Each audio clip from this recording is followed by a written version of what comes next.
At exactly 9:42 p.m., my mother-in-law handed me a silver tray and said without even looking at me, "Make sure the guests never see you sit down." There were 36 people in the house that night. Investors, business partners, old family friends, people who believed I was part of the family. But I wasn't, not really, because in that moment, standing in a designer gown while balancing a tray of champagne glasses, I wasn't a wife.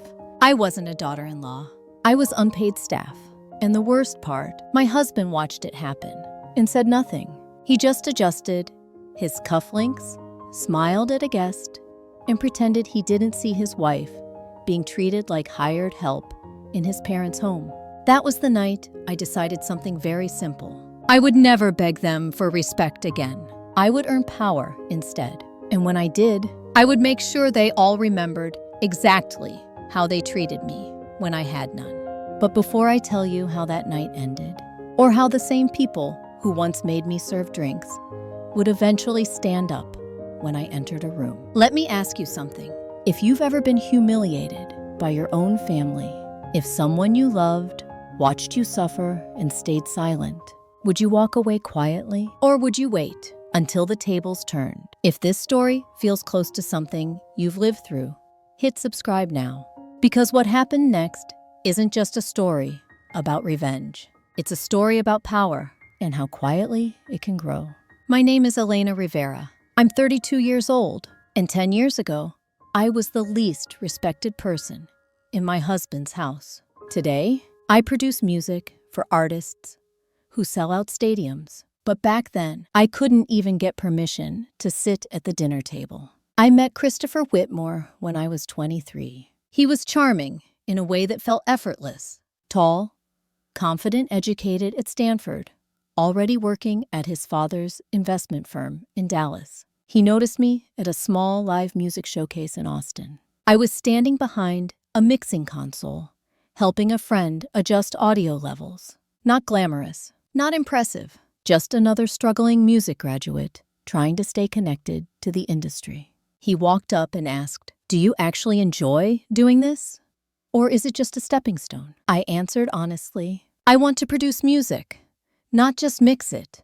I want to shape how people feel when they hear something." He smiled. Ambitious. He liked that word. Ambitious. Back then, I thought it was admiration. Later, I realized it was something else. It was curiosity. Because in his world, ambition was something people talked about, not something they struggled for. We dated for 2 years before we got married. At first, his family seemed polite, distant but polite. His mother, Margaret Whitmore, always greeted me with a controlled smile. His father, Richard Whitmore, barely acknowledged me, beyond brief nods. But I told myself that was normal. They were wealthy, reserved, traditional. I believed I could earn their acceptance over time. What I didn't understand was this. They didn't dislike me because of who I was. They disliked me because of what I represented. Uncertainty, risk, no pedigree, no financial safety net, and most importantly, no guarantee of success. Because when Christopher introduced me to them, he said one sentence that shaped everything that followed. "This is Elena. She's trying to become a music producer." Trying, not is, not will, trying. And in the Whitmore family, trying meant failing. From the moment we married, the dynamic changed. I moved into their second property, a massive house in Highland Park that technically belonged to Christopher's parents, but was gifted to us. Except it wasn't a gift. It was control, because living there meant their rules applied. Margaret made that clear within the first week. "We believe in maintaining standards," she told me calmly. "That includes presentation, social responsibilities, and household contributions." At first, I thought she meant simple expectations, helping with events, hosting guests occasionally. But over time, those expectations grew. I was asked to coordinate dinner parties, plan charity luncheons, manage staff schedules when the housekeeper was away. And when I tried to spend time in the studio, working on demos for independent artists, Margaret would say things like, "You can play with hobbies after real responsibilities are handled." Hobbies. That word cut deeper than insults, because it erased everything I had worked toward. Christopher didn't stop her. He never agreed openly, but he never disagreed either. And silence, I learned, is often the most powerful form of support. Within 2 years, I was working less and less in music, not by choice, but by slow erosion. My studio time became selfish. My projects were called impractical. And eventually, I stopped telling them when I had opportunities, because every time I shared hope, it was quietly dismissed. Then came the night that changed everything. Christopher's parents hosted a major investor reception at the house. High-profile guests, potential multi-million-dollar deals. Margaret insisted everything be perfect, and that included me. Or rather, it included my role, not as Christopher's wife, but as someone useful. 3 hours before the event began, she handed me a checklist. Staff is short tonight. We need you to help ensure service runs smoothly. I stared at the paper. You mean coordinate? She met my eyes calmly. No, serve. That was the first time she said it openly. Serve. And Christopher stood there, beside her, watching, waiting, not intervening. I felt something inside me shift in that moment. Not anger, not even humiliation. Something colder. Clarity. Because in that instant, I understood the truth I had avoided for years. They would never respect me. Not because I hadn't earned it, but because in their world, respect was inherited, not built, and I had neither their money nor their approval. So I did what they expected. I served drinks that night. I smiled politely. I stayed invisible. But inside, something irreversible had already begun. Because while they saw a woman accepting her place, I was quietly making a different decision. I would stop asking to belong in their world. I would build my own, and when I did, they would no longer decide my value. They would depend on it. I didn't know then how long it would take. I didn't know how difficult the path would become. But I knew one thing with absolute certainty. I would never again stand in a room full of people who believed I was small. Not without making sure they understood exactly who I had become. And the first step toward that future started just 3 days after that party, with a phone call I almost ignored. A call from an unknown number. A voice that said words that would change everything. Elena, I heard one of your old demo tracks, and I want to offer you a contract. At that moment, I had no idea. That call would be the beginning of the end. Not of my marriage, but of the power they thought they would always have over me. And what they did next made sure I would never forget why I needed to succeed. But that part you need to hear next. I almost didn't answer the call. Unknown numbers usually meant one of 2 things back then: spam or rejection. And I had received so many rejections over the years that my reflex was simple. Ignore it. Protect your energy. But something made me pause. Maybe it was the timing, 3 days after the night I was told to serve drinks like a house employee. Maybe it was the quiet, cold clarity still settling inside me. Or maybe it was just instinct. I picked up. Hello. The voice on the other end sounded calm, direct, professional. This is Jordan Lee from Aurora Sound Collective. I heard a demo track you produced for an indie artist in Austin last year. Are you Elena Rivera? My heart skipped. Aurora Sound Collective wasn't a small name. They weren't a major label, but they were respected, known for discovering emerging talent before mainstream success hit. Yes, I said slowly. That's me. He didn't waste time with small talk. We're signing a new artist next quarter. We need someone who understands emotional layering in production. Your track classrooms? That one had exactly what we're looking for. I hadn't heard that track mentioned in over a year. Because when I produced it, the artist never got traction. The song disappeared quietly online, just like most of my work back then. Jordan continued. We'd like to offer you a 6-month contract. Trial basis. Project-based compensation. If it works, we extend to long-term. 6 months. A trial. It wasn't a dream offer. It wasn't fame. It wasn't even stability. But it was something far more important. An opening. A real chance. My fingers tightened around the phone. When would you need me to start? Immediately, he said. And that word changed everything. Because immediate meant conflict. Immediate meant choosing. Immediate meant deciding whether I was ready to reclaim my own life. I agreed to meet him 2 days later. I didn't tell Christopher. I didn't tell Margaret. Not yet. Because I had learned something very clearly over the past few years. Hope is safest when it grows quietly. The meeting took place at a modest studio space in East Austin. Nothing luxurious, but everything about it felt alive. Musicians moving equipment, engineers discussing mixes, creative chaos. The kind of environment I hadn't experienced since before my marriage. Jordan was younger than I expected. Early 40s, relaxed demeanor. Sharp eyes that missed nothing. He played the demo track through high-quality monitors. I listened to my own work, filling the room. For the first time in years, I heard it clearly, not through headphones at home, while trying to stay quiet so the Whitmores wouldn't complain, but fully, professionally. Uninterrupted, Jordan watched my reaction carefully. "You still hear what you'd change, don't you?" he asked. I nodded. The mid-range balance could be warmer, and the vocal reverb tails need more depth. He smiled slightly. "Good.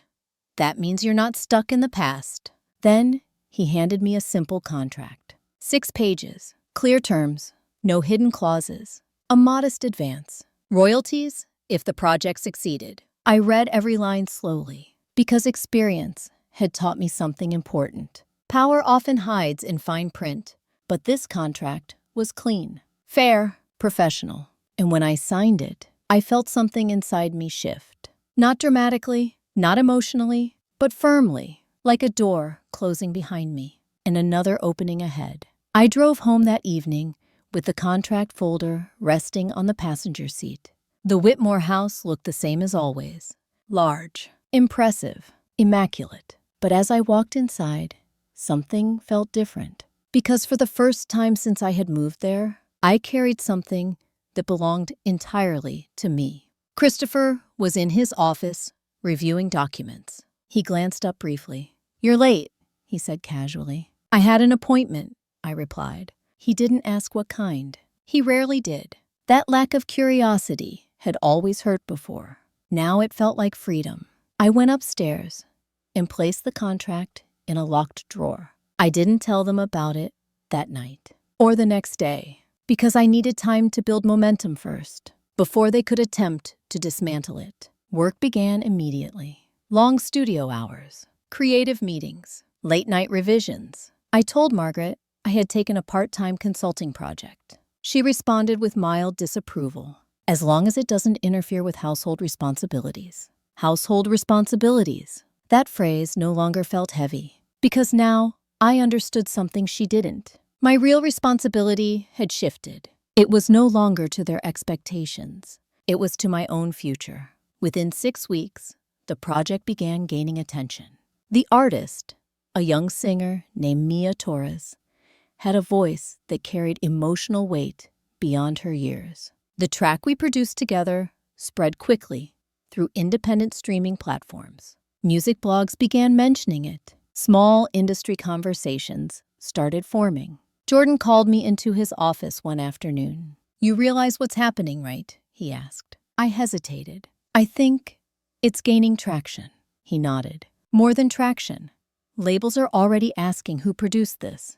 That was the moment everything became real. Because recognition changes perception faster than anything else. And perception is power. 3 months later, the track crossed 5 million streams. Then 10. Then industry radio picked it up. And suddenly, something unexpected happened. My phone began receiving calls. Not from friends, not from family, from people who had never taken me seriously before, including Christopher. He entered my workspace one evening, holding his phone. "I saw something interesting today," he said. His tone sounded different. "Curious. Careful. A producer named Elena Rivera is trending in some music industry circles. Same name as you." I met his gaze calmly. "It is me." He stared for a moment, processing. "Why didn't you tell me?" "Because you would have tried to control it. Because you would have minimized it. because you would have assumed it wouldn't last. But I didn't say any of that. I just replied quietly, "It wasn't important to you before?" That answer unsettled him because it revealed something he hadn't expected. He was no longer the center of my decisions. That night, I noticed something else. Margaret asked fewer questions, but watched me more closely. Richard, who had barely acknowledged me for years, began mentioning music industry growth trends during dinner conversations. Their behavior was shifting, subtly, but noticeably, because success creates a strange kind of gravity. It pulls attention. It alters dynamics. It changes the way people evaluate you. And they were beginning to feel it. What they didn't realize yet was how much power I had already gained, not just professionally, but legally, because buried in the contract I signed, there was a clause I hadn't mentioned to anyone, a clause that would matter far more than any royalty percentage, a clause about ownership of intellectual property, ownership of production rights. And ownership was something the Whitmore family understood better than anyone. They just didn't know yet that I had finally acquired it. But when they did, everything would change. And the first sign of that change would come at a dinner invitation they believed they controlled, but didn't. The invitation arrived on a Monday afternoon, not through me, through Christopher. He walked into the kitchen, holding his phone, and said casually, "Mom wants us at the house Friday night. Just family dinner. Just family." Those two words had always carried complicated weight in the Whitmore world, because family didn't mean warmth. It meant hierarchy. It meant control. It meant expectations. And for years, those expectations had always placed me at the lowest level. I nodded calmly. "Okay." Christopher hesitated, studying me for a moment. "You don't seem surprised." "I'm not." That answer unsettled him slightly, because in the past, family dinners had always triggered anxiety in me. Now, I felt something entirely different. Detachment. Because over the past 3 months, something fundamental had shifted. I was no longer seeking approval. I was observing dynamics. And once you start observing, instead of seeking, you see everything much more clearly. Friday night arrived quickly. The Whitmore estate looked exactly as it always did. Perfect landscaping, soft exterior lighting, the kind of polished elegance designed to communicate wealth without appearing excessive. Margaret greeted us at the door. Her smile was warm but controlled. "Elena," she said smoothly, "it's been a while since we've had proper family time." I returned her greeting politely, because politeness is the strongest armor in hostile environments. The dining table was set for 6.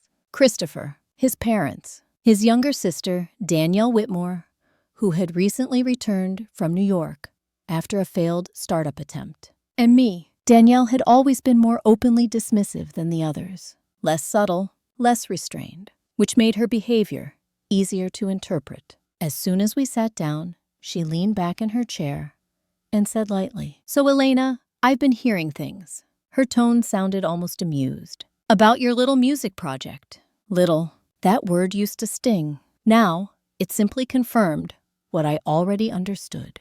They still saw me through an outdated lens. I smiled calmly. "It's not little anymore." Christopher shifted slightly beside me. He wasn't used to hearing me respond so directly. Danielle raised an eyebrow. "Oh, how many streams now?" 32 million across platforms. I answered evenly. For the first time that evening, silence fell across the table. Because numbers speak in ways words cannot, especially in families built on financial metrics. Richard set down his wine glass slowly. That level of exposure generates significant revenue. He wasn't asking. He was calculating. I nodded. Yes. Margaret's expression remained composed, but her next question revealed exactly where her mind had gone. "And you own the rights to this production." That was the moment, the first real shift in power. Because for the first time in years, they weren't evaluating my value socially. They were evaluating it economically. "Yes," I replied. "I negotiated full production ownership." Christopher turned toward me sharply. "You never mentioned that." I met his gaze calmly. "You never asked." That sentence changed the atmosphere completely because it revealed something he hadn't expected. I had stopped sharing information by default. I had started controlling access, and control of information is the foundation of real power. Dinner continued with polite conversation, but underneath it, I could feel tension building. Questions about future projects, questions about contracts, questions about industry connections.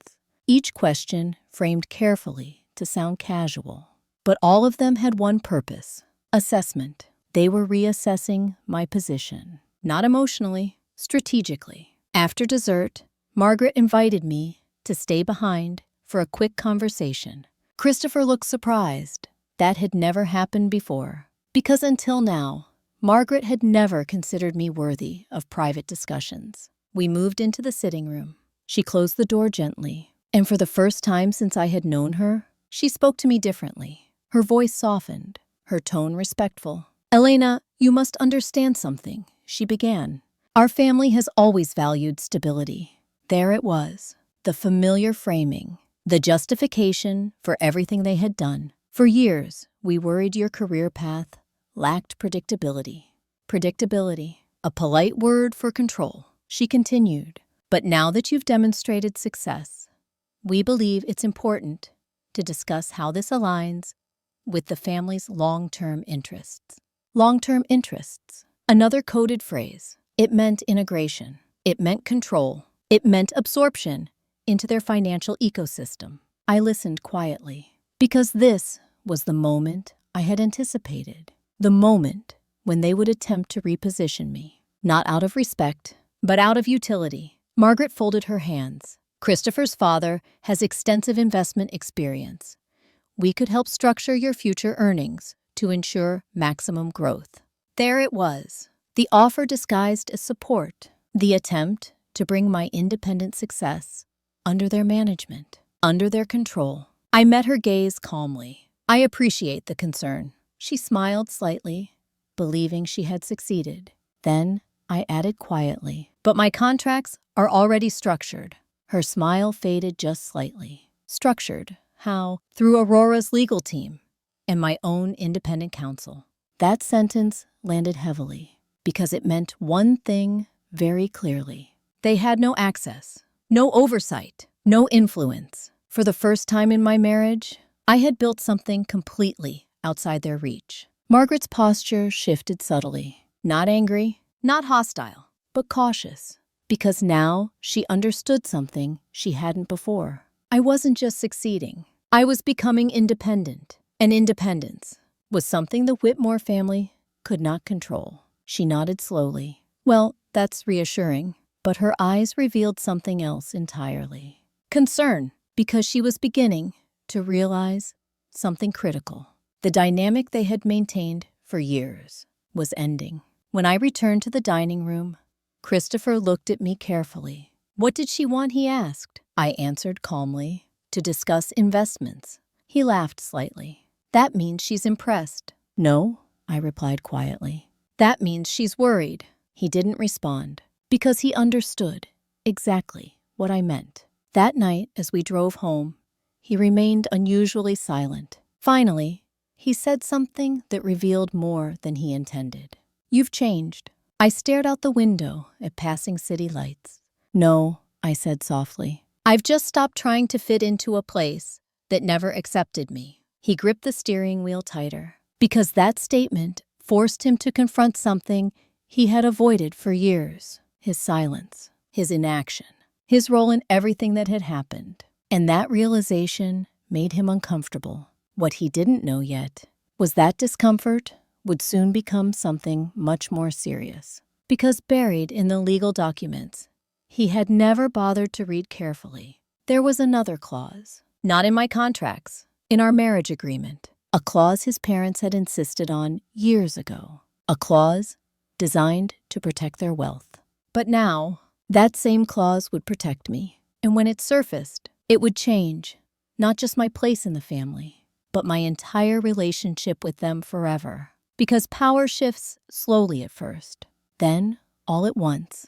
And we were very close to the moment when everything would tip. I found the clause by accident, or at least That's what Christopher believed later. In truth, it happened because of something far simpler. I had finally started reading every document in my life carefully. Success teaches you many things. One of the most important is this: power rarely announces itself. It hides in contracts, in small print, in overlooked details. People assume will never matter. 3 weeks after the dinner at Margaret's house, my attorney called me about a standard financial update. Her name was Caroline Becker, a quiet but sharp contract lawyer Aurora had assigned to help me manage my growing royalties. We were reviewing income projections when she paused, suddenly. "Elena, have you ever reviewed your prenuptial agreement recently?" I almost laughed. "No, that was handled entirely by Christopher's family lawyers before we got married." Caroline didn't laugh. "That's what I thought." Her tone changed. More serious. "I requested a copy for completeness, and there's something unusual in it." Unusual. That word immediately tightened something in my chest. Because anything unusual in a legal document means risk or opportunity. "What kind of unusual?" I asked carefully. She took a breath. "There's a clause regarding non-financial contribution value." I frowned. "I don't understand." She explained slowly. "When the agreement was drafted, Christopher's parents were concerned you might claim marital financial growth tied to their investment assets." That sounded exactly like them. Overprotective, controlling, assuming I would eventually try to take something. But she continued to justify limiting your claim. They included a balancing provision. A balancing provision. Yes, it states that if one spouse independently builds a high-value intellectual property portfolio during the marriage, that portfolio remains exclusively theirs. I sat up straight. "That sounds normal." "Not quite," she said, "because there's a second part." She paused. "The clause defines high value as any independently created asset generating more than $5 million in revenue or future valuation potential."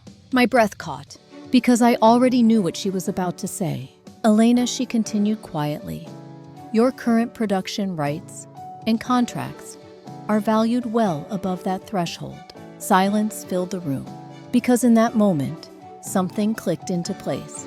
The Whitmores had designed that clause to protect themselves. They never imagined I would meet its criteria, never imagined I would create something valuable enough to activate it. And now, it protected me, completely.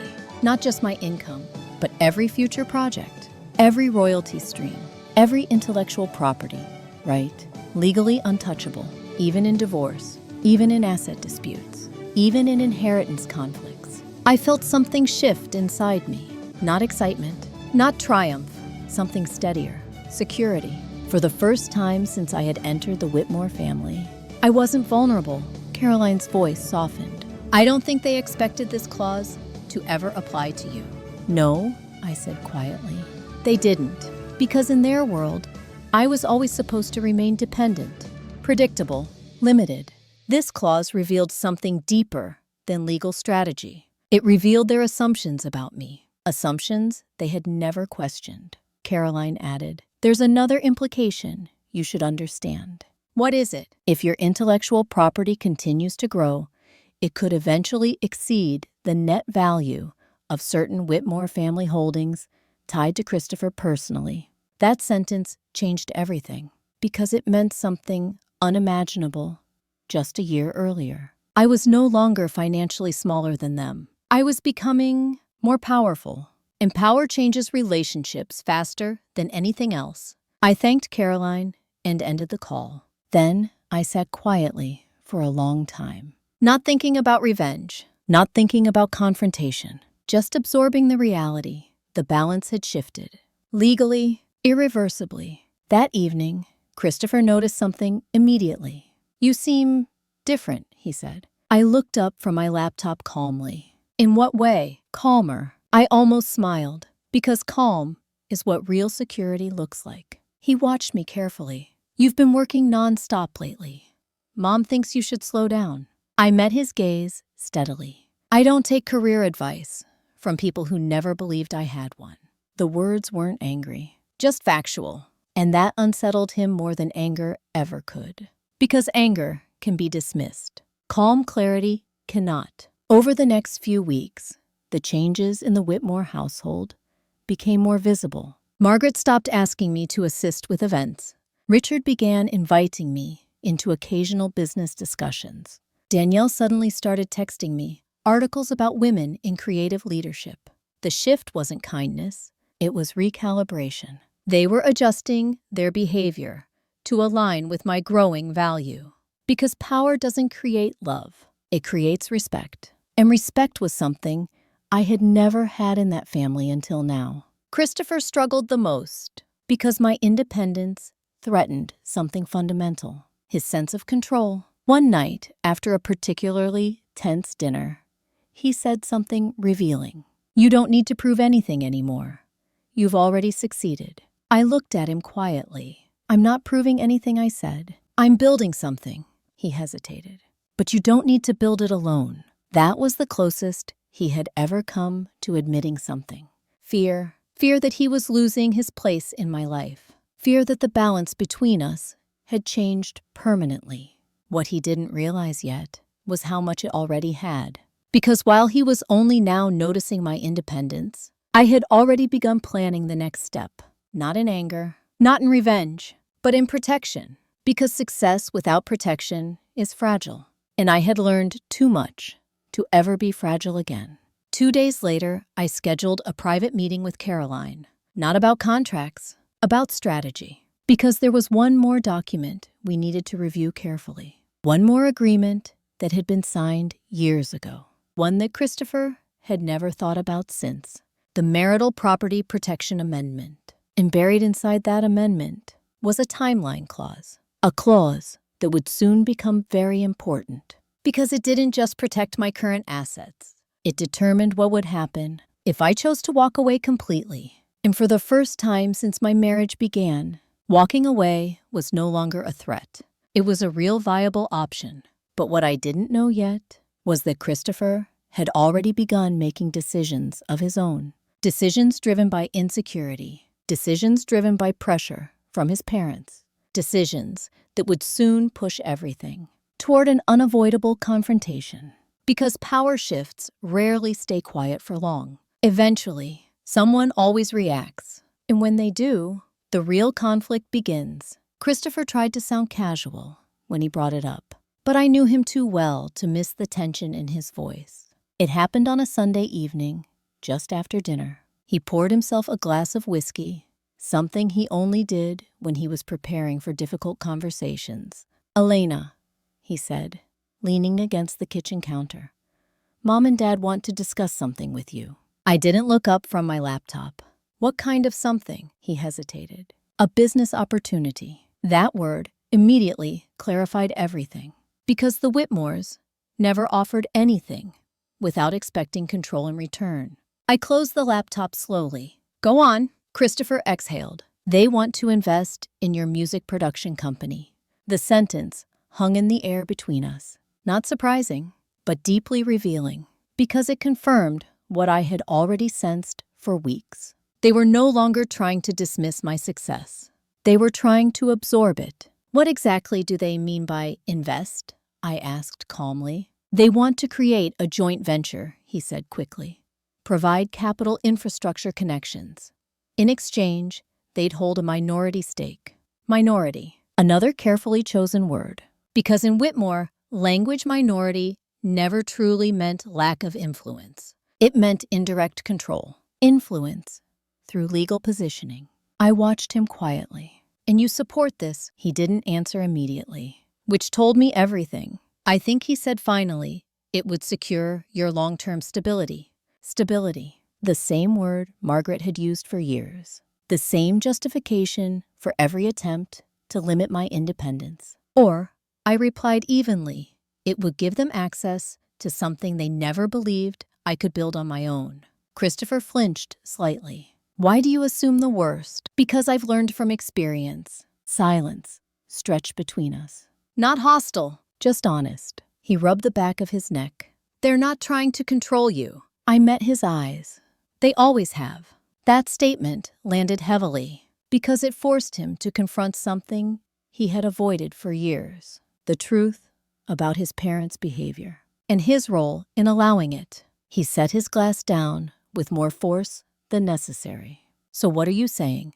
You're going to reject them outright? I'm saying, I replied calmly, that I will evaluate the offer on my terms. Not theirs. That distinction mattered because it signaled a permanent shift in power dynamics. For the first time in my marriage, I was not negotiating from a position of dependence. I was negotiating from strength. 3 days later, we attended a formal meeting at Richard Whitmore's office. Floor-to-ceiling windows overlooking downtown Dallas, polished wood surfaces, minimalist decor designed to communicate authority. Everything about the room reinforced one message. This was their territory, their world. Margaret greeted me warmly, warmer than she ever had before. "Elena," she said, smiling, "we're so proud of what you've accomplished."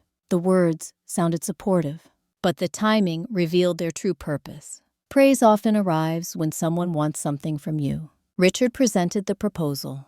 Detailed, professional, legally structured. A $10 million capital investment into a new production company under my name. In exchange, the Whitmore family would receive a 35% ownership stake, advisory rights, and long-term profit participation. It was a generous offer on the surface, but I had learned to look beneath surfaces. Caroline had already reviewed the draft before this meeting, and she had found something critical. Buried in the legal language was a control mechanism, a clause allowing strategic oversight if revenue growth exceeded certain thresholds. In practical terms, it meant this: if my success continued, they could intervene, not openly, not obviously, but legally, to shape decisions, to influence direction, to limit risk, which in their world meant limiting unpredictability, limiting independence. I listened to the presentation without interrupting, because the most powerful negotiation tactic is patience. When Richard finished, he leaned back in his chair. "Well," he asked calmly, "this is an extraordinary opportunity." I nodded slowly. "It is." Margaret smiled, believing the outcome was clear. Then I added quietly, "But I won't accept it." Silence fell instantly. Not shocked, but tense, because they hadn't anticipated direct refusal. Richard's expression hardened slightly. "May I ask why?" I met his gaze steadily. "Because I didn't build this to become dependent on anyone again." That sentence carried more weight than anything I had said before. Because it wasn't just about business. It was about history, about control, about the years I had spent trying to earn approval that never came. Margaret's voice softened. "Elena, this isn't about control. It's about partnership." I shook my head gently. "Partnership requires equality. This proposal doesn't offer that." Christopher shifted uncomfortably beside me because he understood something in that moment. This wasn't a negotiation. It was a boundary, and boundaries are not subject to compromise. Richard's tone cooled. "You're making a mistake." Perhaps I replied calmly, "But it will be my mistake." That distinction ended the discussion.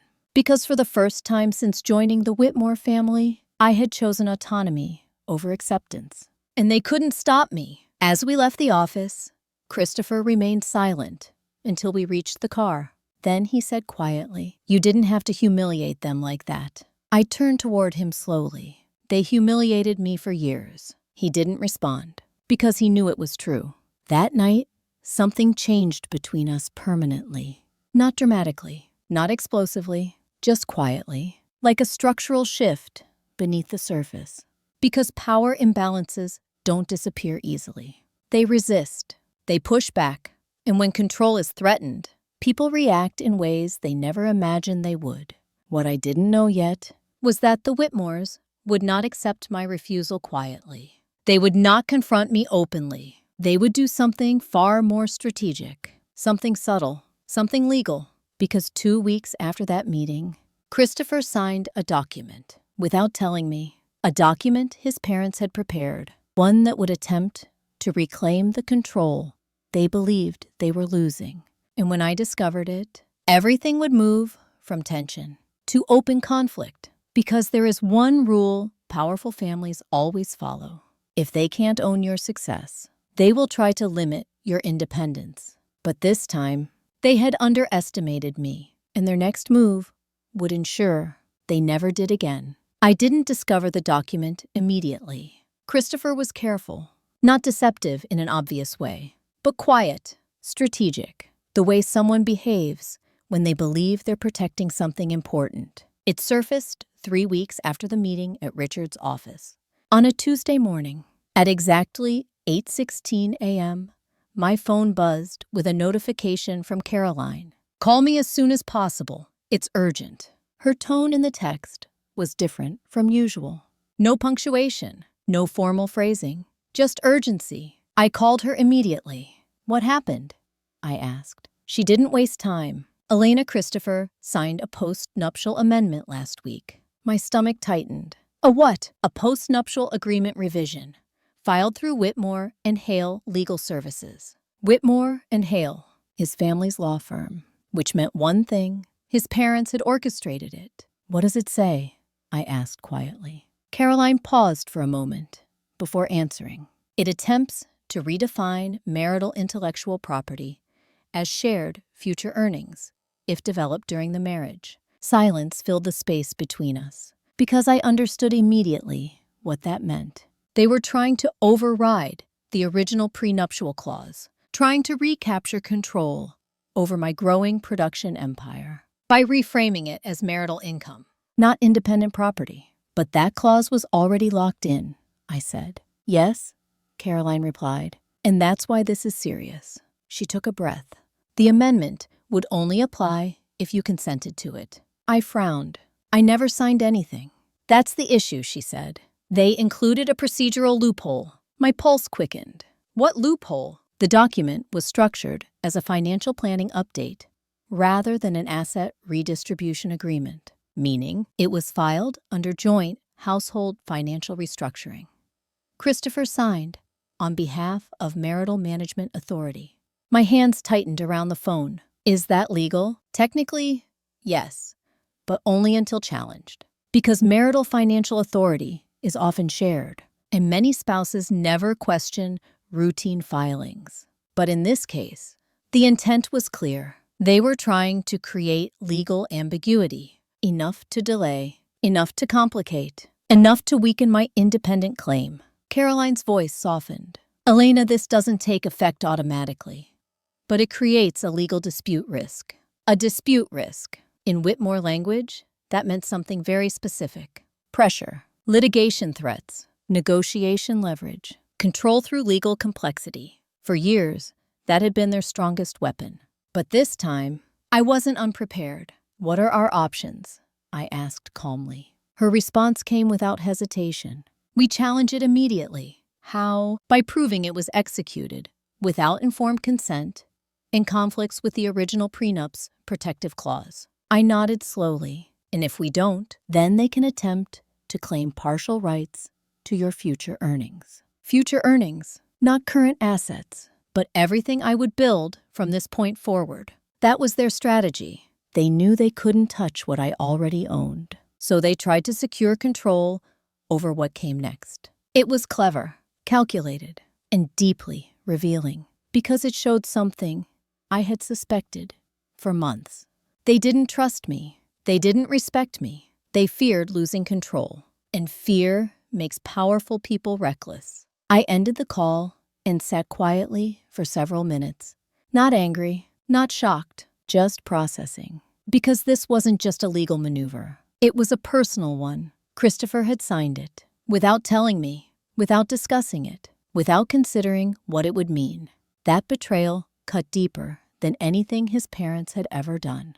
Because silence from strangers is expected. Silence from a partner is different. That evening, I waited until he came home. He looked tired, loosened tie, stress visible in his posture. "Long day?" he asked casually. "Yes," I replied. Then I placed a printed copy of the amendment on the kitchen counter. His face changed instantly. Not confusion, recognition. which told me everything. You know about this? I said quietly. He exhaled slowly. It's not what you think. That sentence always means one thing. It is exactly what you think. I met his gaze steadily. Then explain it. He ran a hand through his hair. My parents were concerned about financial exposure. Exposure. Another Whitmore code word, meaning risk, meaning loss of control. They said it was just a protective measure, he continued. For the family. I held his eyes. Which family? That question hit harder than any accusation, because it forced him to confront something he had avoided for years, where his loyalty truly lay. He didn't answer immediately, and that silence told me more than words ever could. You didn't even tell me, I said calmly. I was going to, he replied quickly. When he didn't have an answer, because there wasn't one. Finally, he said something that revealed his true mindset. It doesn't change anything unless there's a dispute. I almost smiled, because that sentence exposed everything. He didn't understand. This wasn't about legal outcomes. It was about trust. And trust once broken doesn't negotiate. It collapses. I picked up the document and folded it neatly. This is a dispute, I said quietly. His expression hardened. You're overreacting. No, I replied calmly. I'm finally reacting. And that distinction marked the point of no return. Because for the first time in our marriage, I wasn't minimizing his actions. I wasn't accepting explanations. I wasn't trying to preserve peace. I was protecting myself. Caroline filed the legal challenge the next morning. Fast, precise, aggressive. The amendment was immediately flagged for judicial review, which meant one thing: the Whitmores could no longer operate quietly. Everything would now move into open legal scrutiny, and they hated public scrutiny more than anything, because their power relied on discretion, on influence, on silent control. And now, silence was no longer possible. 3 days later, Margaret called me directly. For the first time ever, her voice was calm, controlled, but beneath it, I heard something unfamiliar. Urgency. Elena, we need to discuss this situation like adults. I listened quietly, because the moment had finally arrived. The moment when they could no longer treat me as an outsider.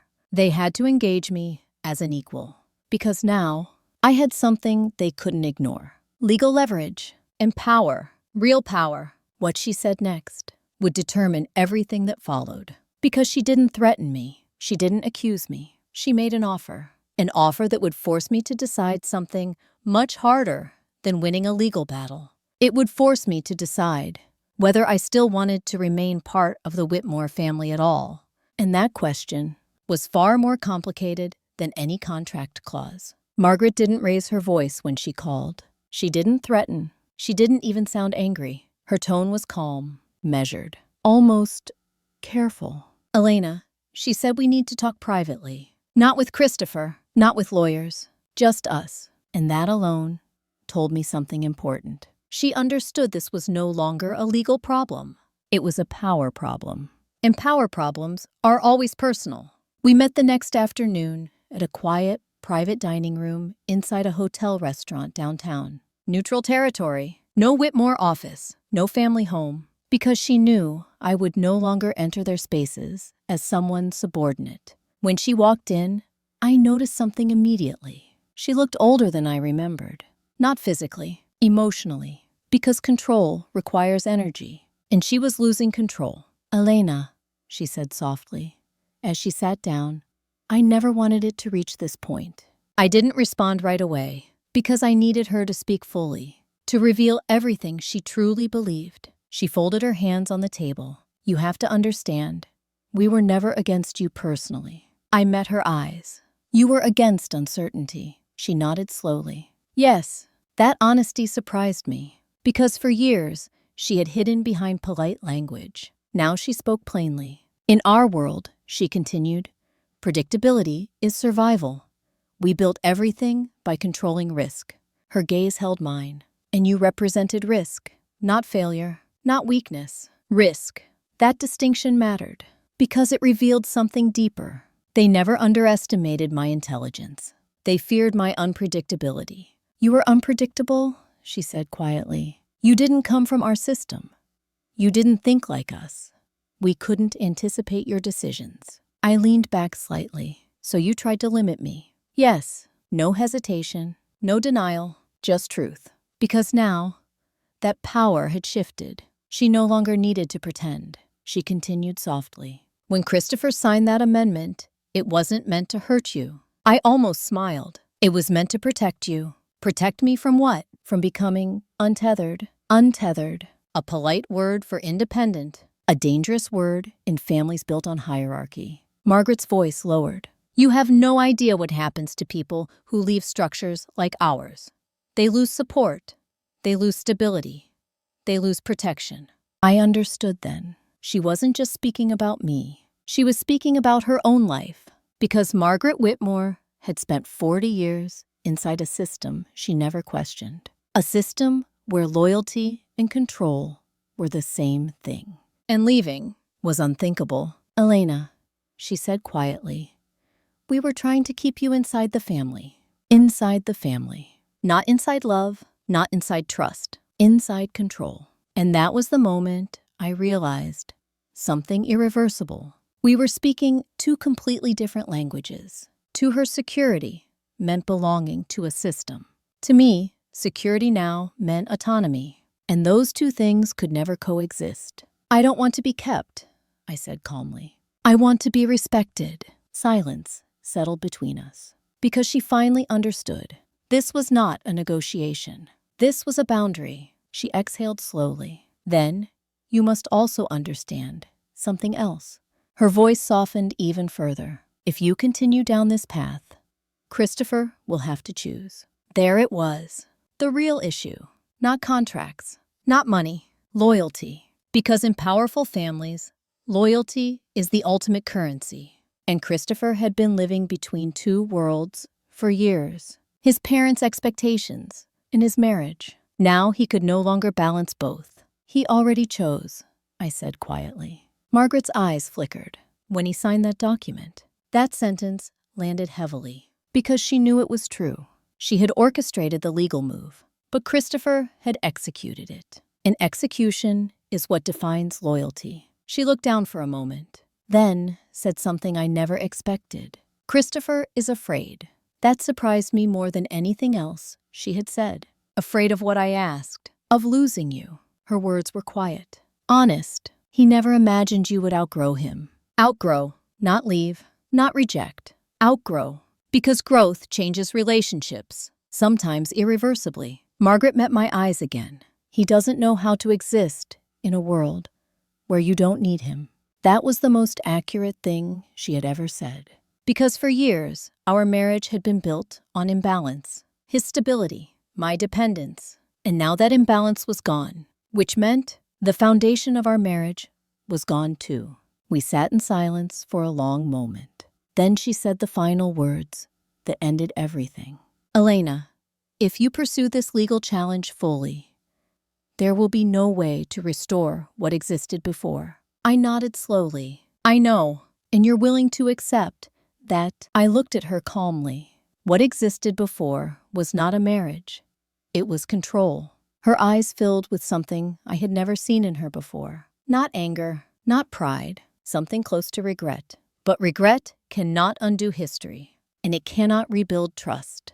When I stood to leave, she didn't try to stop me. She only said quietly, "You've become stronger than we ever expected." I paused at the door. "No," I said softly. "I've just stopped pretending to be smaller than I am." And that was the moment I knew with absolute certainty. My marriage was over, not because of one document, not because of one betrayal, but because silence had lasted too long. Christopher didn't call that night. He didn't text. He didn't come home.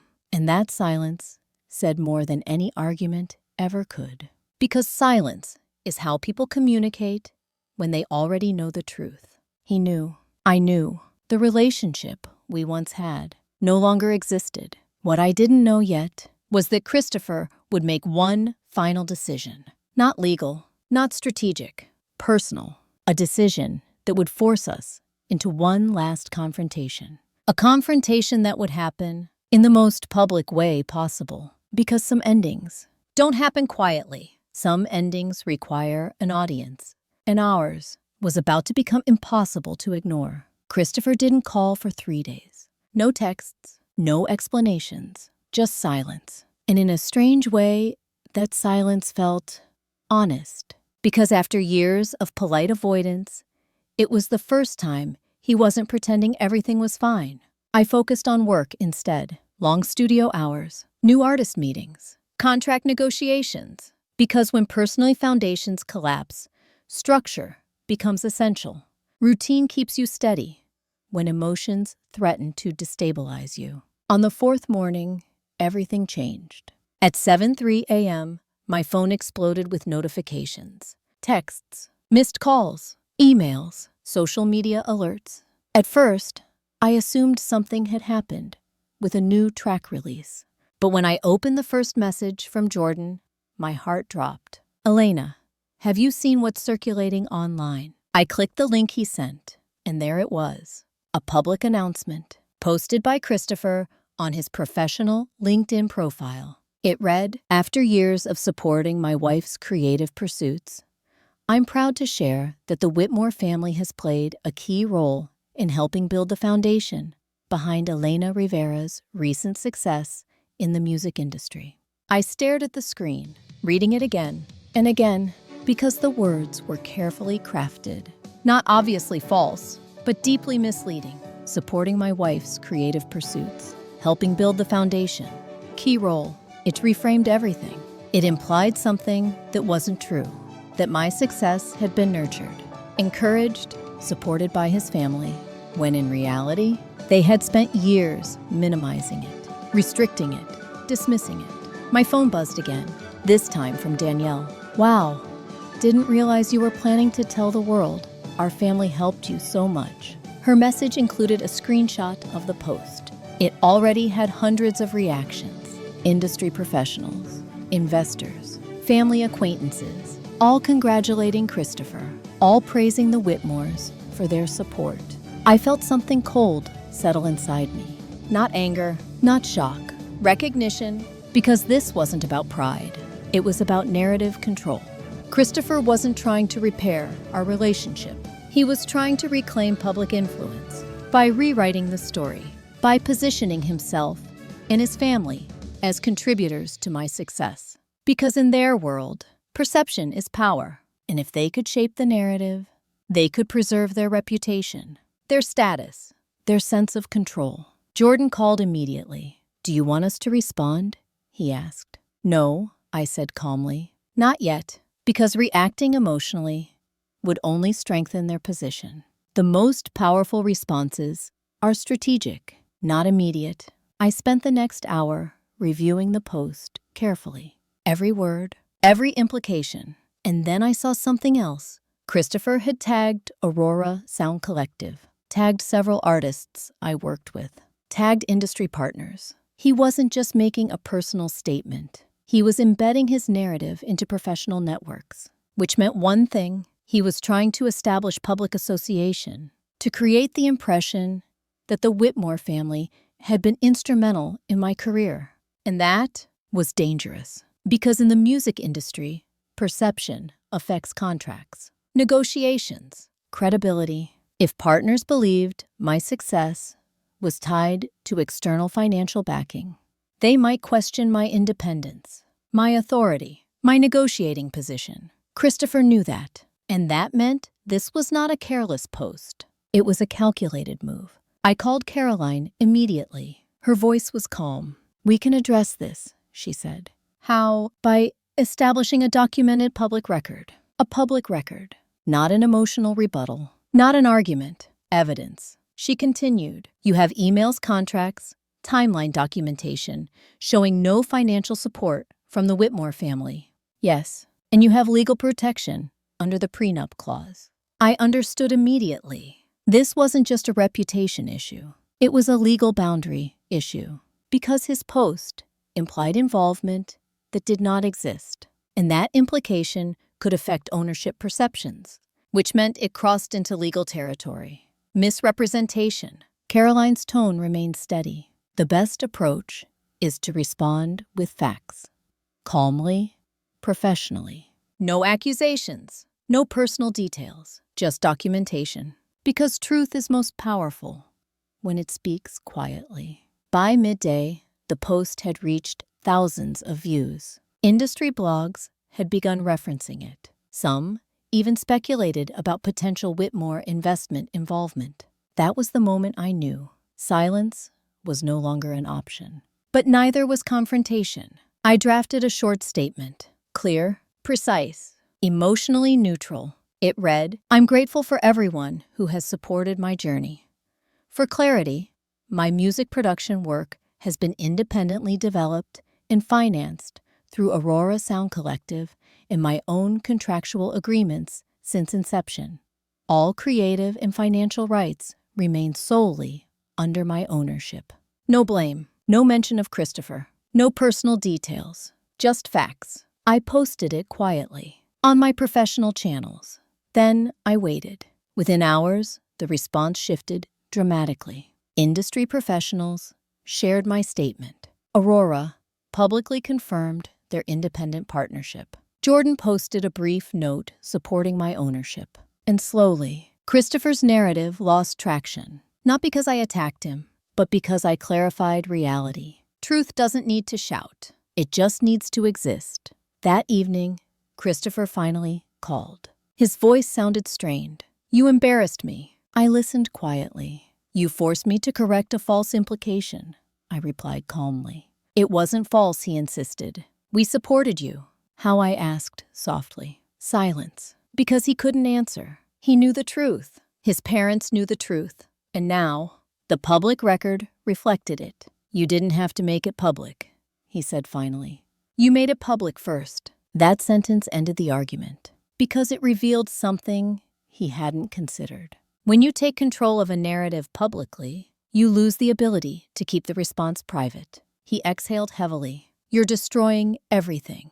"No," I said quietly. "I'm protecting what I built." Silence filled the line. Then he said something that revealed his deepest fear. "There's no way back after this." I didn't hesitate. "I know." And for the first time since we met, we both acknowledged the same truth. Our marriage was no longer repairable. Not because of one post, not because of one legal dispute, but because we no longer shared the same reality. He saw control as stability. I saw independence as survival. And those two perspectives cannot coexist. What I didn't know yet was that Christopher's next move would be far more drastic than a public post. Because when people lose control over narrative, they often escalate. They look for a final way to regain power. And Christopher was about to do exactly that, in a way that would force everything into the most public confrontation possible. Because sometimes, the last attempt to hold power is the one that destroys it completely. Christopher didn't contact me for almost 2 weeks after the public statement. No calls, no texts, no attempts to argue or negotiate, just silence again.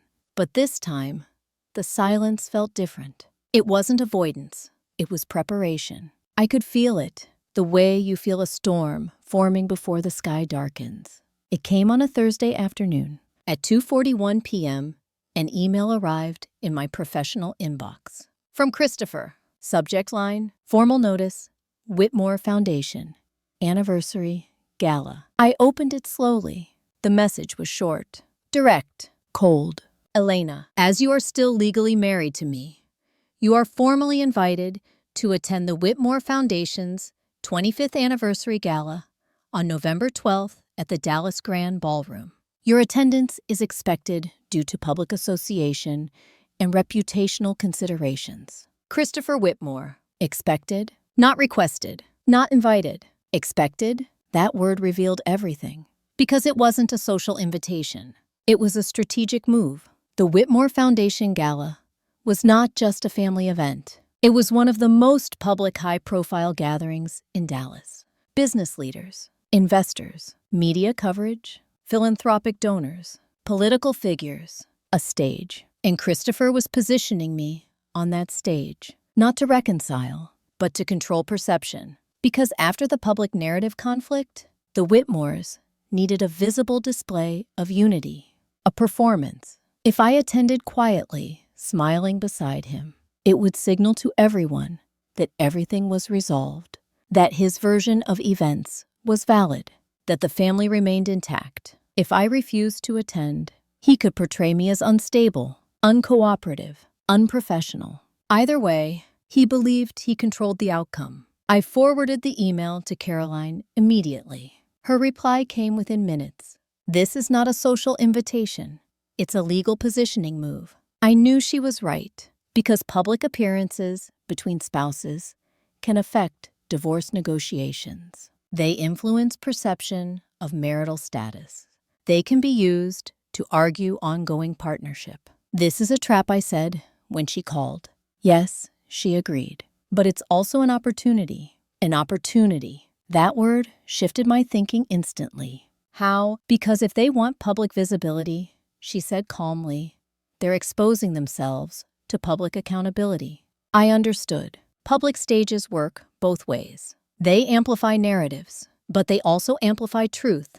The key was strategy, not reaction. What do you recommend? I asked. Attend, she said, but not passively. Not passively, meaning preparation, documentation, control of timing, control of information.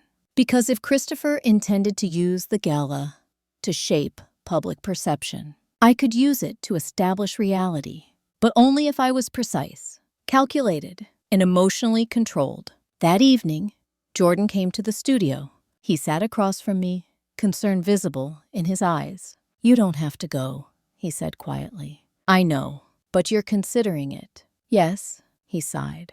They're trying to corner you. Not corner, I replied. Contain, because that was always their goal.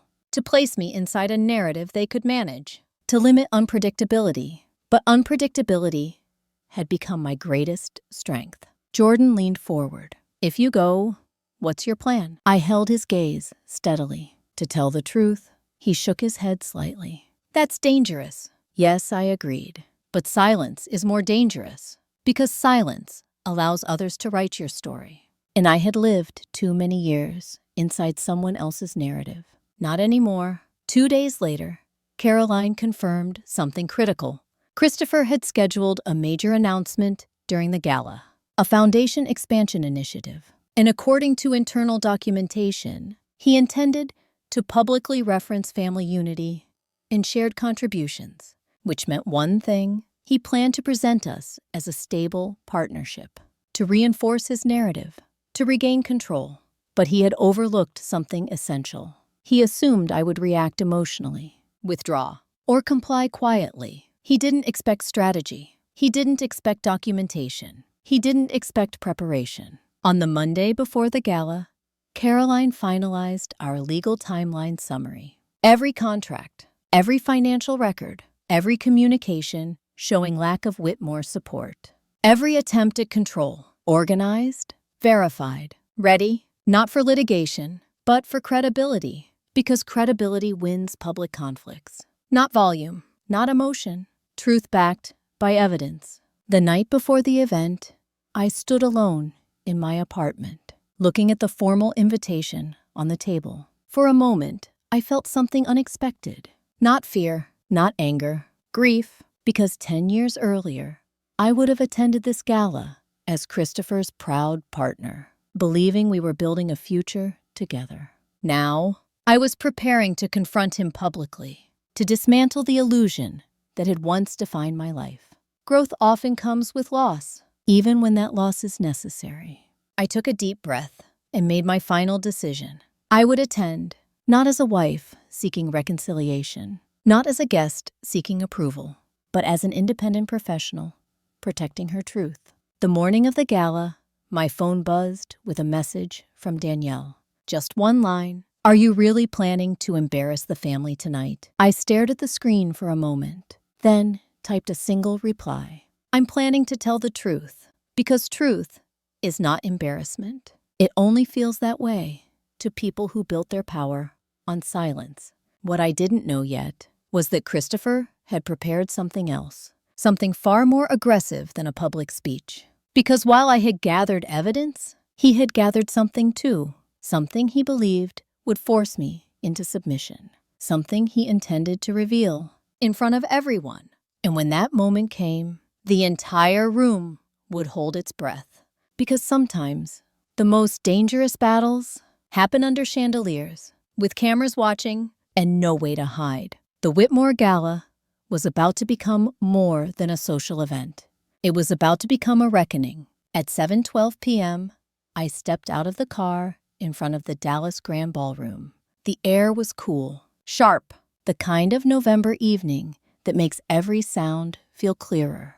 Camera flashes flickered near the entrance. Media crews were already stationed by the red carpet walkway. Because the Whitmore Foundation Gala wasn't just a charity event. It was a display of influence, and influence depends on visibility. I wore a simple black evening gown. No dramatic styling, no excessive jewelry, just clean lines, controlled presence. Because tonight wasn't about attention. It was about clarity. As I approached the entrance, I felt dozens of eyes shift toward me. Some curious, some surprised. Because after weeks of public tension, my attendance itself was already a statement. Inside the ballroom, the atmosphere was polished and deliberate. Crystal chandeliers, soft orchestral music, white linen tables arranged in perfect symmetry. Every detail carefully designed to communicate prestige, control, order, and yet beneath the surface, I could feel something else, tension. Because rumors had been circulating for days. Industry figures, family acquaintances, investors. Everyone knew there was conflict. They just didn't know what form it would take. Christopher stood near the stage, speaking with donors. He looked composed, perfectly tailored suit, confident posture, the same polished image he had maintained for years. But when he saw me, something in his expression shifted. Not surprise. He expected me to come, but uncertainty, because he couldn't predict how I would act. And unpredictability had always unsettled him. He walked toward me slowly. "Elena," he said quietly. "You came." His tone carried something complex, relief and apprehension. "I said I would," I replied calmly. For a moment, neither of us spoke, because there was nothing left to negotiate, nothing left to explain. The marriage that once defined us had already ended emotionally. Tonight was about something else. Public truth. At 8:00 p.m., the program began. A foundation director introduced the evening, spoke about philanthropic achievements, community impact, donor recognition. Everything proceeded exactly as expected. Until Christopher stepped onto the stage. Applause filled the room. Because regardless of personal conflict, he was still a respected public figure. He began his speech smoothly, confidently. "Tonight," he said, "marks 25 years of commitment to stability, growth, and family values." Family values. The phrase echoed across the ballroom. He continued, "Our foundation has always believed that success is built not by individuals alone, but through the strength of family support systems." I watched him carefully because I knew what was coming, and so did Caroline, seated 2 tables away. Christopher's voice remained steady. "In recent months, my wife Elena's achievements in the music industry have been widely recognized." A ripple of attention moved through the room. People turned toward me, some with curiosity, some with anticipation. He continued, "And I want to emphasize tonight that those successes reflect the strength of our shared foundation." Shared. That word hung heavily in the air, because it was the core of his narrative. The narrative he had tried to establish publicly. The narrative that implied partnership, support, unity. He paused, then said something I hadn't anticipated. "And to demonstrate our ongoing commitment to family unity." He reached into a folder on the podium. "I want to announce that Elena and I will be jointly contributing to a new Whitmore Creative Arts initiative." A murmur spread instantly across the ballroom, because this was new, unexpected, and it implied something very specific, that we were still aligned, still cooperative, still operating as a united couple. Christopher looked directly at me, waiting, because he believed this moment would force compliance. If I remained silent, the audience would accept his statement as truth. If I contradicted him, I would appear confrontational, disruptive, unprofessional. It was a carefully constructed trap. But he had overlooked something. Truth does not need aggression. It only needs calm clarity. I stood slowly. The room quieted immediately. Not because of volume, because of focus. Every eye shifted toward me. I walked toward the stage deliberately, controlled, steady. When I reached the podium, I didn't look at Christopher. I looked at the audience. Then I spoke calmly. For clarity, I said I am not participating in any joint initiative. Silence fell instantly, heavy, total, because the contrast between our statements was undeniable. Christopher's jaw tightened, but he didn't interrupt. He couldn't. Public interruptions reveal loss of control. I continued. My work has always been independently financed and developed through Aurora Sound Collective.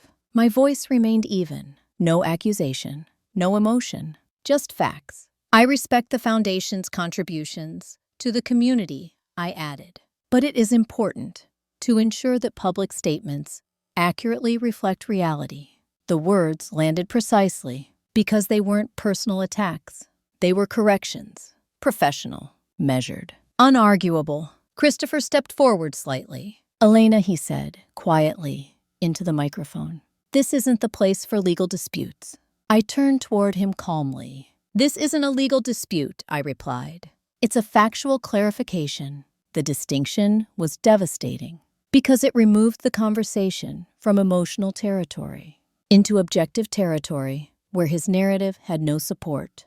The audience remained silent, watching, processing, because public perception shifts quickly when contradictions become visible. Christopher's composure began to fracture. Subtly, his voice lowered. You're misunderstanding, I interrupted gently. No. Then I said the sentence that ended everything. Support does not mean control. The words echoed through the ballroom. Short, sharp, unavoidable, a line that could not be reframed. For a moment, Christopher stood frozen, because in that instant, he realized the truth. He no longer controlled the narrative. He no longer controlled the situation.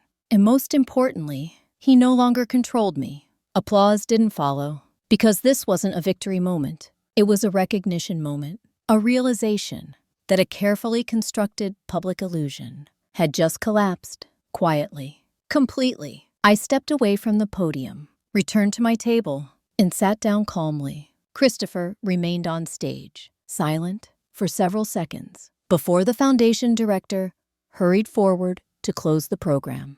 But the damage was already done, because when public narratives crack, they don't repair, they disintegrate. What I didn't know yet was that Christopher would make one final attempt that night, not to control perception, but to shift blame. Because when people lose power publicly, they often try one last strategy, to recast themselves as victims. And that final attempt would reveal everything he had been hiding, including a decision he had already made. A decision that would ensure there was no possible way back for either of us. After I stepped away from the stage, the ballroom didn't erupt into noise. It didn't explode into drama.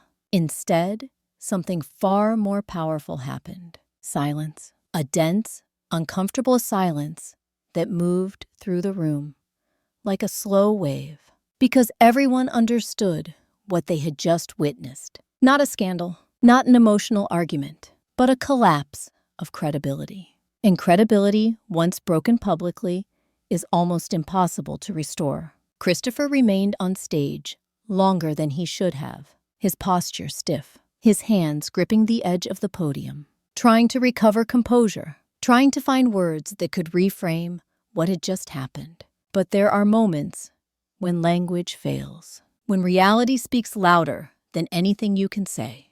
The Foundation director finally stepped in, closing the program quickly. Guests began murmuring. Some stood, some avoided eye contact, some watched Christopher with visible discomfort. Because power shifts are always unsettling to witness, especially when they happen so quietly, so decisively. I stayed seated, calm, unmoving, because this was no longer about confrontation. It was about letting reality settle, letting truth breathe.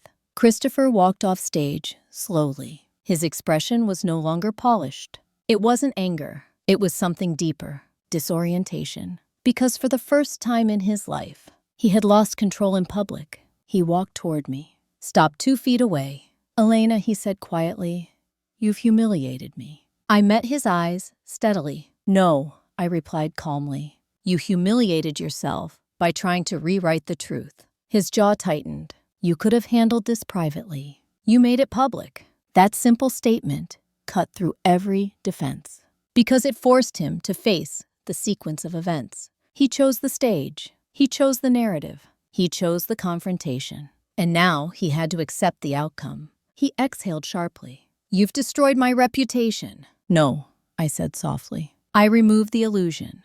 There was a difference, a critical difference, because illusions collapse on their own. Truth doesn't destroy them. It exposes them. He shook his head slowly. "You don't understand what you've done." I watched him carefully, because now his voice carried something unfamiliar. "Fear. You've made me look weak," he said. And that sentence revealed everything. This had never been about marriage, never been about partnership, never been about love. It had always been about power, image, control. He wasn't grieving a lost relationship. He was grieving a damaged reputation. "You weren't weak," I replied calmly. "You were afraid of losing control." The words landed precisely, because they named the truth he had avoided for years. He looked away for a moment, then back at me, and what he said next changed everything. "I've already filed." I felt my breath still. "Filed what?" I asked quietly. "Divorce." The word hung between us. Heavy, final, but not surprising, because the marriage had already ended emotionally. This was simply the legal confirmation. "On what grounds?" I asked. His expression hardened. "Irreconcilable differences. Standard. Expected." But then he added something else. "And financial dispute." My eyes narrowed slightly. "What financial dispute?" He hesitated for a fraction of a second, then said quietly, "The post-nuptial amendment." In that moment, everything became clear. This wasn't just about ending the marriage. It was about leverage. By filing divorce under financial dispute grounds, he was activating legal review of asset classifications, attempting to force negotiation, to pressure settlement, to regain control through litigation. I nodded slowly. So this was always the plan. His silence confirmed it, because powerful families don't retreat easily. They escalate strategically. When narrative control fails, they move to legal control. Christopher's voice dropped. "You left me no choice." I held his gaze steadily. "You always had a choice." He shook his head. "No." That word was heavy with resignation, because in his world, loyalty to family structure was absolute. Independence was betrayal. Autonomy was abandonment. And I had chosen autonomy, which meant in his eyes, I had chosen to leave the system, the marriage, the hierarchy. He took a step back, his voice quieter now. "I did love you, Elena." For a moment, something inside me softened, because I believed him. In his own way, he had loved me. But his love had always existed within conditions, within expectations, within control. And love that depends on control cannot survive independence. "I know," I said quietly, "but love isn't enough if respect isn't there." That was the truth we had never spoken out loud before. He nodded once, a small, defeated movement. Then he said the final words that closed everything. "This will get ugly." I didn't flinch, because I had already prepared for that. "It doesn't have to," I replied calmly, "but it will be honest." Honesty is often what makes conflict feel ugly, because it strips away illusions, removes comfort, forces reality into the open. Christopher turned away without another word, walking toward the exit, his posture rigid, controlled. But something fundamental had shifted, not just in our relationship, in him, because for the first time, he was no longer the man who controlled outcomes. He was simply a man facing consequences. As he reached the ballroom doors, he paused briefly, not turning back, just standing there, as if absorbing the weight of what had just happened. Then he left, and in that moment, I felt something unexpected. Not victory, not relief, just quiet clarity. Because the struggle that had defined my marriage for years was finally over. Not resolved, not repaired, ended. What I didn't know yet was that the legal battle ahead would move faster than anyone expected. Because Caroline had already prepared something Christopher hadn't anticipated. A legal strategy that would ensure the final outcome would not be decided by power, or influence, or reputation, but by one thing alone: documented truth. And that truth was about to change everything. The legal process moved faster than anyone expected, not because Christopher rushed it, not because his parents pushed it, but because Caroline had prepared for this moment months earlier. Every contract, every timeline, every financial record, every documented attempt to control or misrepresent ownership. It was all ready, organized, precise, unarguable. And in legal disputes, preparation is power. 3 weeks after Christopher filed for divorce, we sat across from each other in a quiet mediation conference room. No courtroom drama, no raised voices, just polished wood tables, neutral walls, and a mediator whose job was not to judge emotions, but to confirm facts. Christopher looked exhausted, not physically, emotionally, because power struggles drain people in ways they never anticipate. His parents were not present. That alone spoke volumes, because they had finally realized something important. This was no longer a battle they could influence. This was a matter of documented truth, and documentation does not respond to pressure. Caroline presented our evidence calmly: the original prenup clause, the full financial independence timeline, all production contracts signed under Aurora Sound Collective, proof that no Whitmore funds had ever contributed to my business, proof that the post-nuptial amendment had been executed without informed consent. Every piece aligned. Clear, objective, irrefutable. Christopher didn't interrupt, didn't argue, because he knew. The moment the mediator finished reviewing the documentation, she said quietly, "The amendment is legally unenforceable." Just like that, years of attempted control collapsed into a single sentence. Calm, final. Christopher closed his eyes briefly, not in anger, in acceptance, because in that moment, he understood what I had understood months earlier. Power cannot survive without truth, and his version of power had always depended on narrative, not reality. The divorce settlement was straightforward. We separated assets cleanly. No shared claims. No ongoing financial ties. No future entanglements. The marriage that once defined my life ended, not with a dramatic confrontation, but with quiet signatures on legal documents. At 2:17 p.m., we signed the final papers.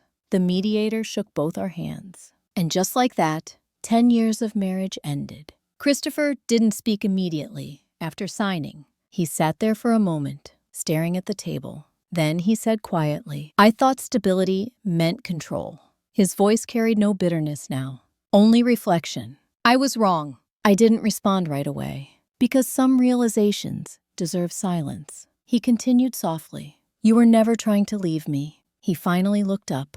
"You were trying to become yourself." That was the closest thing to an apology he could offer. And it was enough. Because apologies are not about perfect words. They are about recognition. "I hope you find peace," he said quietly. I met his gaze. "I already have." He nodded once, then stood and walked out of the room. This time, not as an opponent, not as a husband, just as someone who had been part of my life and was no longer part of my future. The first place I went after leaving the mediation building wasn't home. It wasn't the studio. It was the old rehearsal warehouse where Aurora Sound Collective had first started. The building still smelled faintly of dust and warm cables. The same cracked concrete floors. The same exposed brick walls. The same quiet echo when you walked inside. This was where everything had truly begun. Before recognition. Before conflict. Before power struggles. Back when success had meant simply being able to create. I stood in the center of the empty room for a long time, listening, because silence here felt different. Not heavy, not tense, peaceful. This was the silence of independence. The silence of no longer needing permission, no longer needing approval, no longer needing to shrink yourself to fit someone else's expectations. For years, I had believed revenge would feel like triumph, like satisfaction, like closure. But it didn't. It felt like something much quieter, clarity. Because real revenge isn't about hurting someone. It's about refusing to carry their control any longer.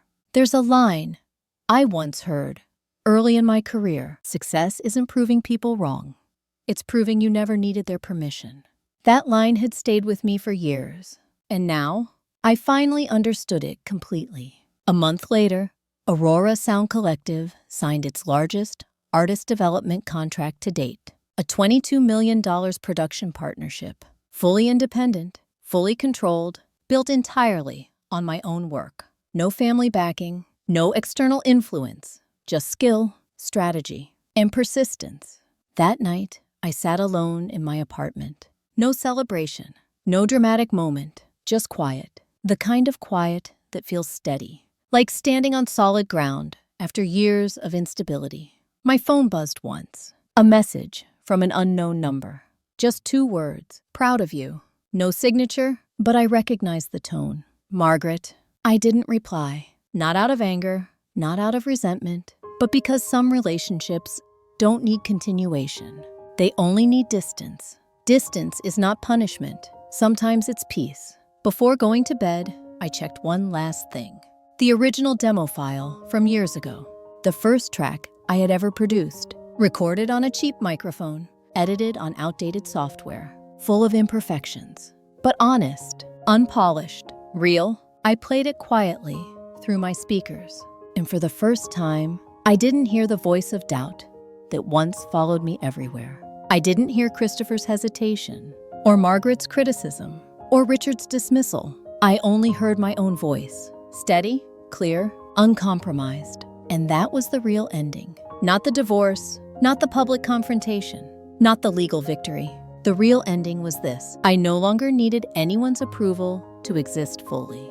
If you've ever felt small inside someone else's expectations, if you've ever been told your dreams were unrealistic, if you've ever been treated like your worth depended on someone else's approval, remember this: you don't need to fight for revenge. You need to fight for independence. Because once you become fully independent, control loses its power over you forever. Thank you for staying with me through this story. If it resonated with you, share it with someone who needs to hear it tonight. And if you've ever had to walk away from a toxic family dynamic, tell me this: what was the moment you realized you didn't need their approval anymore? I read every comment, and there's another story waiting for you in the next video. One about inheritance betrayal and a will that changed everything. Click it when you're ready, because sometimes the most powerful revenge is simply living freely.